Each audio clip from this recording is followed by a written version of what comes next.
Well, welcome, ladies and gentlemen. You know, it's been a crazy week, hasn't it? I mean, you know, we thought that the health care bill was going to pass because the Republicans control the House. But lo and behold, a group called the Freedom Caucus said, no way, we're going to bomb it out. And so they did.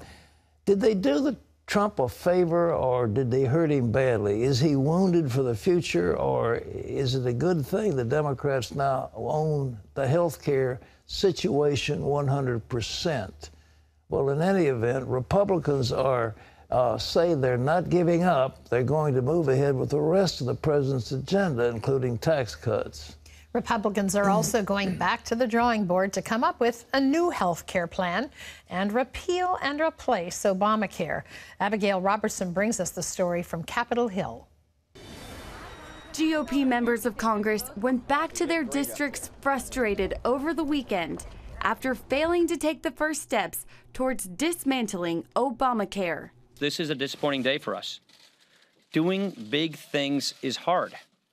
All of us, myself included, we will need time to reflect on how we got to this moment, what we could have done to do it better.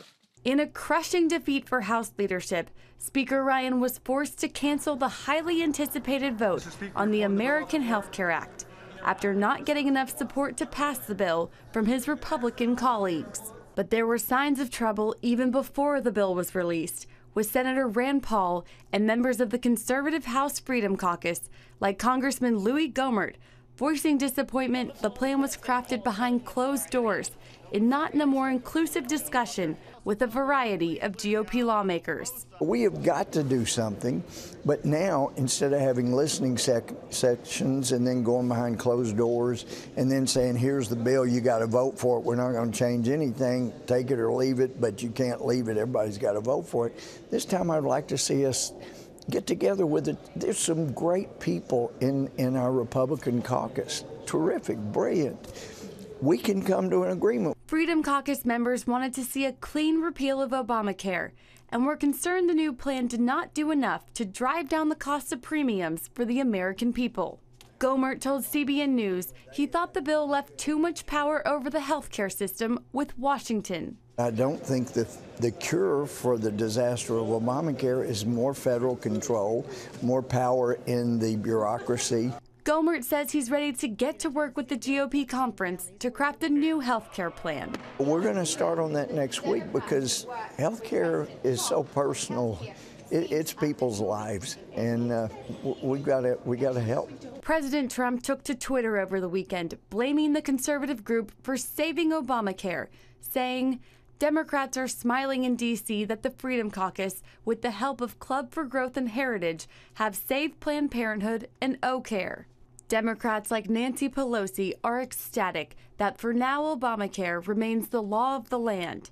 But Freedom Caucus Chair Mark Meadows says this is just the negotiation process, and they are still committed to helping President Trump deliver on his promise of repealing and replacing Obamacare. I can tell you that conversations over the last 48 hours are really about how we come together in the Republican conference and try to get this over the finish line. Meadows also disagreed with those questioning Speaker Ryan's leadership abilities. I can tell you there is no conversations going on right now with regards to replacing the Speaker.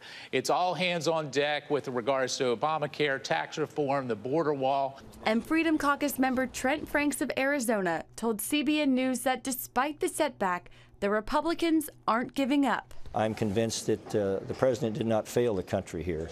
Unfortunately, the Congress failed the president. And I hope that somehow we will go back and understand where we went wrong and do better this next time. Many members of the Freedom Caucus are vocal supporters of President Trump, who says he's learned a lot from the healthcare defeat, but is ready to move on and focus on the future. We all learned a lot. We learned a lot about loyalty. We learned a lot about the vote-getting process. We learned a lot about some very arcane rules in, obviously, both the Senate and in the House. So it's been, certainly for me, it's been a very interesting experience. But in the end, I think it's going to be an experience that leads to an even better health care plan. Speaker Ryan says Republicans are going to move forward with the rest of their agenda, securing the border, rebuilding the military, and tax reform. Reporting from Capitol Hill, Abigail Robertson, CBN News. Thanks, Abigail. With us now is David Brody. David, you know, there's some people who think that what they were doing was just fixing Obamacare around the edges and it's still going to collapse. And when it collapses, at this point, the Democrats own it 100%. So really, they may have been doing Trump a favor. What do you think? Well, Pat, I think part of the problem here is that a lot of folks were calling it Obamacare light. They really weren't repealing the whole bill. I know there was going to be a phase 2 and a phase 3, but they weren't repealing the whole bill. And so the last time I checked in politics, replacing a bad law with a bad bill makes bad politics. It's really that simple. And here's the problem for the president. Donald Trump wanted the Freedom Caucus to have his back. But the problem is that the constituents in the Freedom Caucus's districts, in other words, those that voted for Trump, realized this was not a good bill. So they didn't have Trump's back. I mean, look, if this was a good bill, they would have called the Freedom Caucus members and said, come on, folks, get with the program and vote for it.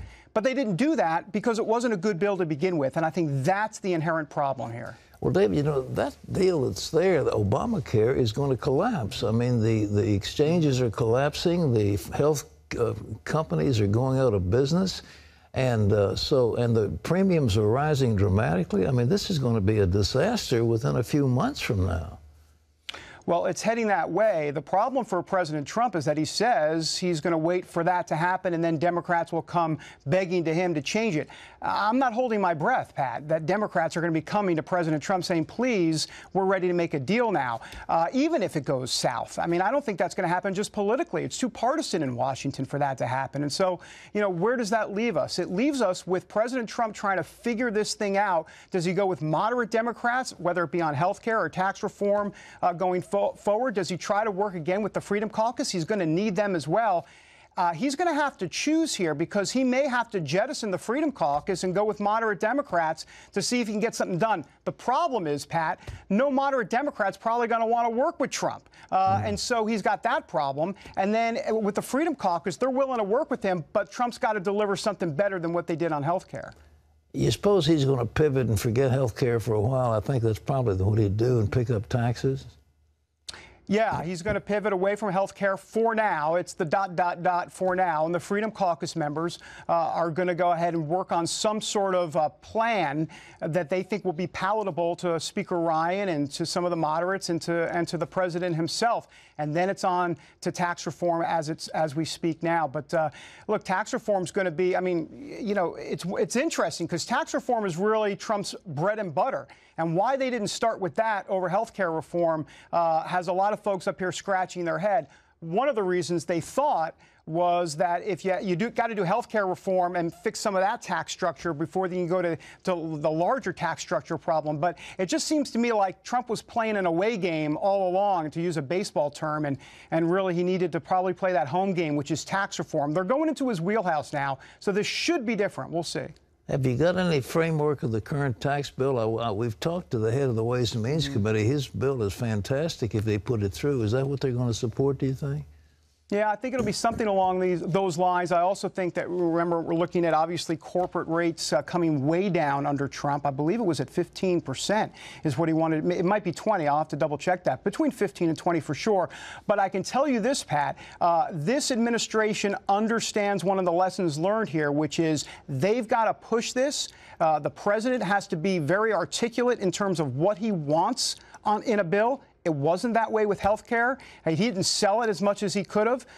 And so on tax reform, they're going to take the initiative here, and then the president's going to sell it a lot more than he did health care. David, thank you very much. And ladies and gentlemen, we'll watch eagerly, but I do think the American people want something, and it's really tough to be in the hot seat like President Trump is with really, he had no party. He ran essentially as an outsider. And he's relied on Paul Ryan to bring that other thing to the head and to get the bill that was necessary. And now he's got taxes, and he has a good economic team. Steve Mnuchin can probably put something together, so we'll watch that eagerly. But that's, as was said, that's his wheelhouse.